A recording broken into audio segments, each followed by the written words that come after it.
It's another edition of Time About the Movies, and today we're taking a look at the films of June 28th, 1996. We've only got two movies to look at here, so let's just go ahead and jump on into it. And we'll start off with the biggest new release of the weekend, and that is Eddie Murphy in the remake of The Nutty Professor. Brother! This summer. I'm a big fan. Thank you very much. I'm flattered. Think big. Think nutty. Your lip is swollen. Think Eddie. Now that is very nasty. Eddie Murphy is You looking for any kind of clothes in particular? Spandex. Oh, spandex. the Nutty Professor. Somebody better call the exorcist. Rated PG-13. Starts Friday, June 28th at theaters everywhere. This is, of course, the remake to the Jerry Lewis comedy classic from the 1960s, and this was coming at a time when Eddie Murphy's star power was definitely in question. He had been through this period for at least 6 or 7 years where his name is where he'd be starring in movies, but they weren't the big hits that defined him in the 80s. Like there wasn't a big Coming to America style hit. There was no Beverly Hills Cop style hit. There was no Trading Places style hit. There was no 48 Hour style hit. You got stuff like Harlem Nights, Another 48 Hours, The Distinguished Gentleman, Beverly Hills Cop 3, Vampire in Brooklyn. Not to say that most of those movies were bad or anything. Most of them were just okay, but I think the real worst one of that bunch was Beverly Hills Cop 3. I still say it's one of the worst movies of all time, but most of those movies that were in that list are not bad movies. They just weren't up to the same par that Eddie Murphy's best movies were at in the 80s compared to what they were at this point. But this was the film that basically had to show...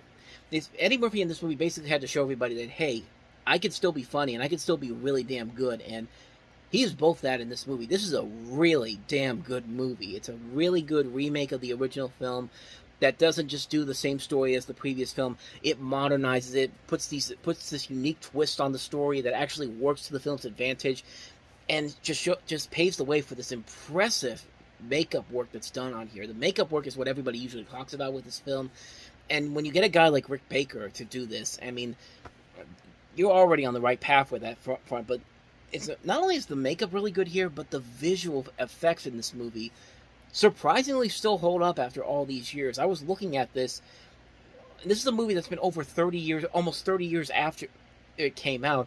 The visual effects of this movie still kind of hold up on a number of levels. Not all the time, but it's still entertaining to watch on a number of amazing levels here. And this is also directed by Tom Shadyac, who 2 years ago had put a name for himself with Ace Ventura: Pet Detective. And this kind of established him as the premier comedy director of the late 90s, because he would later go on to direct Liar Liar. He would also direct Bruce Almighty later on in his career. I mean, this was a film that really sparked two major renaissances in the late 90s, one being Eddie Murphy's renaissance and the arrival of Tom Shadyac as this top comedy director. And it's just a really good film, and Eddie Murphy really, you could tell, is putting his heart and soul into this movie because he really believes in this, and he knows that he can make this story work as well as he can here. Because not only is he great playing the Professor, Sherman Klump, and Buddy Love, but he plays the entire Klump family, and the way that they present this is still, like I said, it's still really impressive to look at, the way that everybody is in the same room, and it's the same actor playing all these characters in that dining room scene. And just over 30 years later, it still looks really impressive that they were able to pull that off, and it still looks really impressive to this day. Like, the movie is just a ton of fun to watch. After all these years, it's still a film that's still really funny. It's still incredibly clever. It's still really enjoyable. It's still a ton of fun. Like the big scene at the end where, you know, it's Buddy and Sherman going after each other, and while it's inside the same body, and you see all the visual effects working there. That's still a really fun scene to watch, even after all these years. It's still impressive to watch. The visuals that they were able to use for that, like, it's an amazing scene that still holds up after all these years. And like, I really love this movie, man. It's a ton of fun. It's a movie that I always go back to every couple of years. I pop it on. It's just like, it's still funny after all these years, and it's amazing what they were able to do to take this story from, which works on its own as in the Jerry Lewis film. The Jerry Lewis film is still very funny, but man, this movie, I think, did it a whole lot better. This is one of the few remakes that I would say is better than the original film. I think they did a very good job of modernizing the story for a new generation, and it just works so well to so many levels. It's a great film. I really enjoy it so much. I love it. It's a really good film. One of Eddie Murphy's best films, no question about it. The Nutty Professor, Need I say more, man? It's just a fantastic, fantastic film.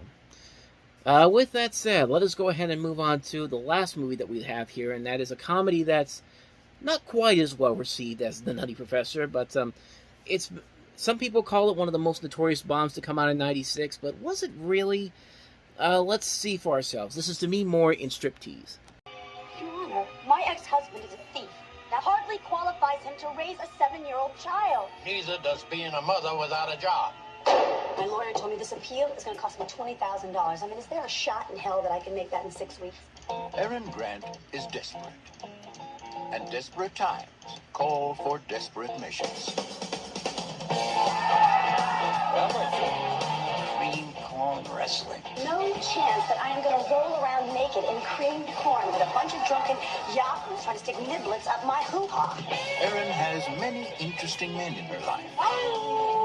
An ex-husband. What you say is that? Some orthodontist from Tampa. God, Daryl, what would Mama say? She'd say nice fucking car. Ow! A United States congressman. You must be... Convict Dildo. This nut is a congressman? Congressman Dildo. Why are you all shiny? It's Vaseline. I can feel it squishing between my toes. An enterprising lawyer. You know, my neck really feels better, Uncle Al. Oh, yeah? How's it feel now? And a most unusual bouncer. You follow politics, Mr. Shine? Do I look like I follow politics? Castle Rock Entertainment presents a story about the bodies that move You jump here in a second, that piece of shit. and the ones that don't. Demi Moore, I'm Malcolm Moldowski, Congressman Dilbeck's right hand. You must be a very busy man. Striptease. You're Mrs. Grant? No, I'm Barbara Bush. Who is he? George Bush.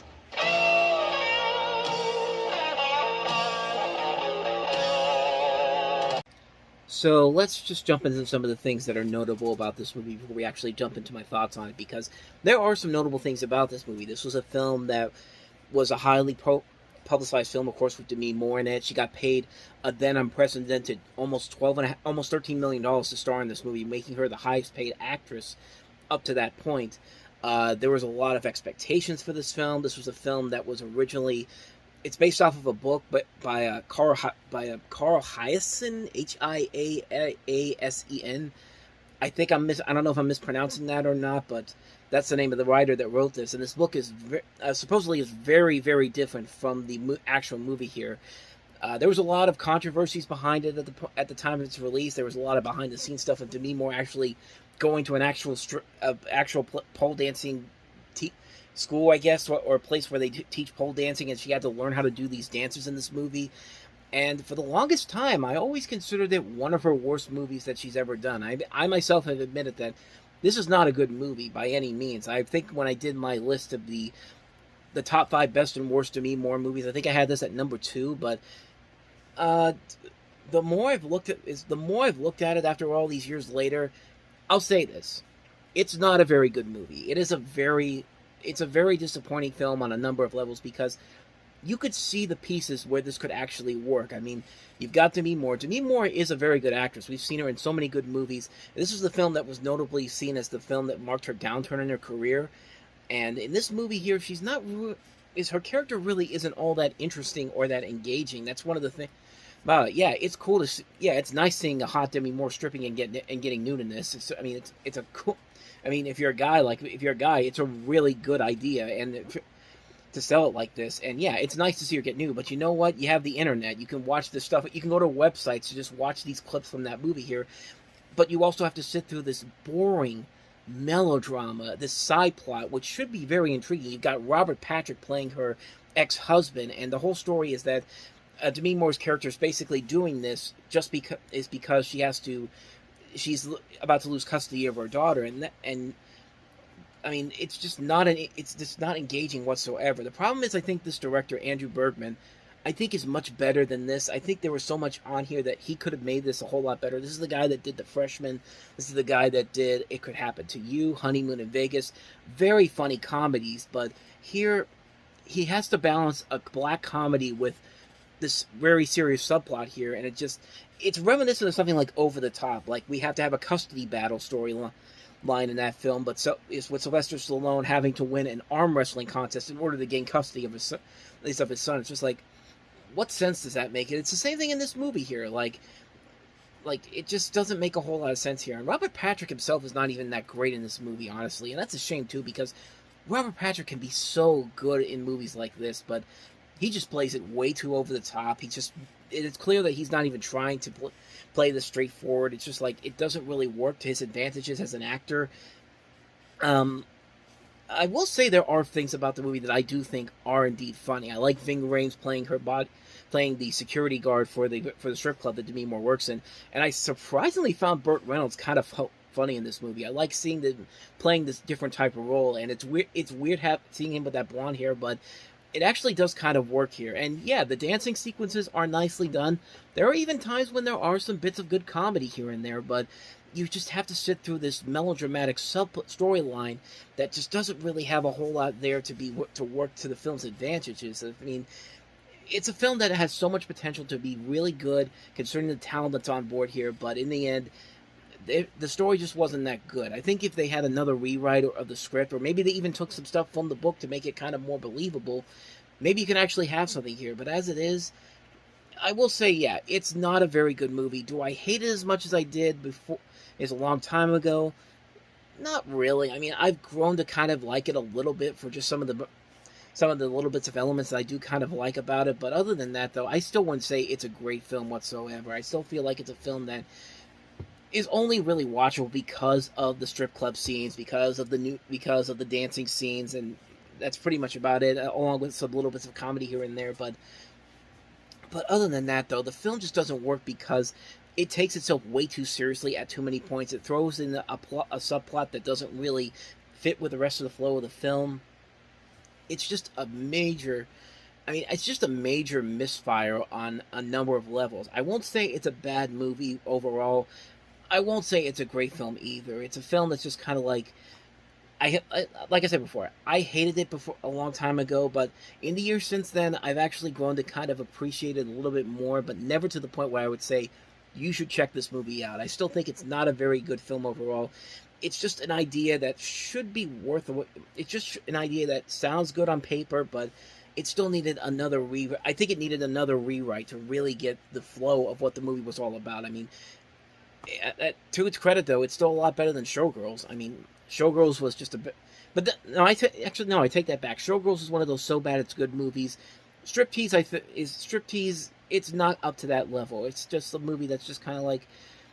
A couple years ago, I would have said it's absolutely horrible, but now I would say it's not bad, but it's not something I never want to watch again, honestly. Like I said, if I want to watch the nude scenes in here or the dancing scenes, you just go online and watch it, because that's really the only real way to watch those type of scenes in a movie like this. But overall, it's a major missed opportunity. It was seen as kind of the downturn of Demi Moore's career, but I'll say this, it wasn't the worst thing she's ever done. I've seen her in much worse films, and her career didn't really turn out that bad after all. There were still a couple of decent films that we'll eventually get to, but this is definitely not one of them.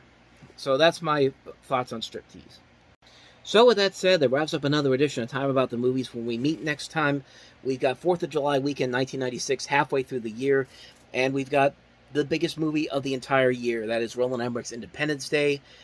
Some of you might be interested to hear what I have to say about that one, but we'll eventually get to that one on the next episode, as well as John Travolta in Phenomena, which was which is actually a surprise hit considering it came out the same weekend as Independence Day. But again, we'll get to that one when we get to that one. But that's going to be on the next episode. But until then, thank you very much for watching. And if you want to see more videos like this, please hit the playlist on the next page. Check out the previous episode. And I'll see you guys tomorrow for another episode. So thank you very much for watching. I'll see you next time. And until then, as always, take care.